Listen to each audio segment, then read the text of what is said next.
калган балдар болбош керек да. Эми ар бир бала мунун үстүнөн багында көзөмөл болуш керек. Бала кароосуз калбаш керек.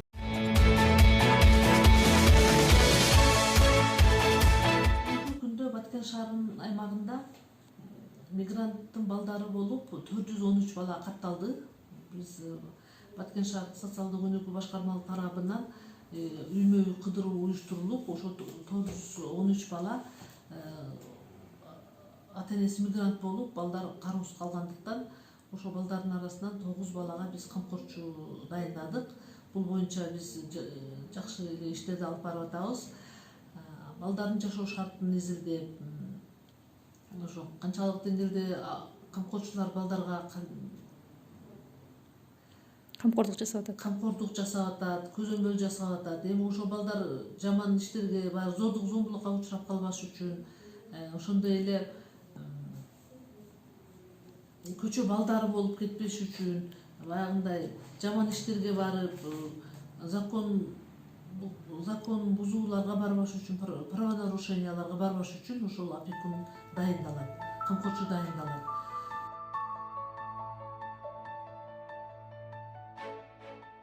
Мурда бир 7-8 эле документ болсо, азыр документ топтоо мындай кыйын болуп атат.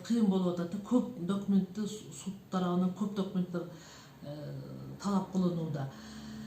Бул боюнча биздин Баткен шаардык социалдык өнүгүү башкармалыгына камкорчулукка, балдарды камкорчулукка алуу боюнча документтердин мындай тизмектеп айтып кетсем, бул камкорчулардын үй бүлө курамы жөнүндө маалымат кат, баланын күбөлүгүнүн көчүрмөсү, нотариустан баш тартуу же макулдук каты. Бул боюнча бул ошо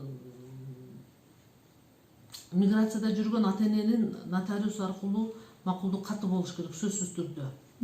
Баланын жана ата-эненин үй мүлкү жөнүндө аныктама. Бул ошол бала эгер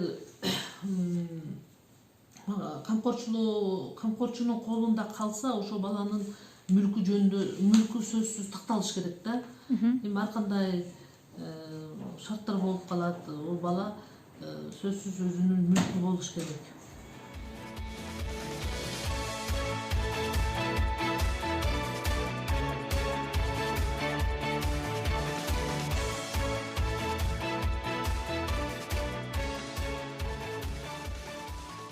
Мен жана жогоруда айтылган документтердин баардыгын топтоп Баткен шаардык социалдык өнүгүү башкармалыгында үй бүлө жана балдарды колдоо бөлүмүнө кайрылса болот. Биздин номерибиз 50320, анан менин жеке номерим 0777 33 72 30га кайрылса, ошо жардам беребиз.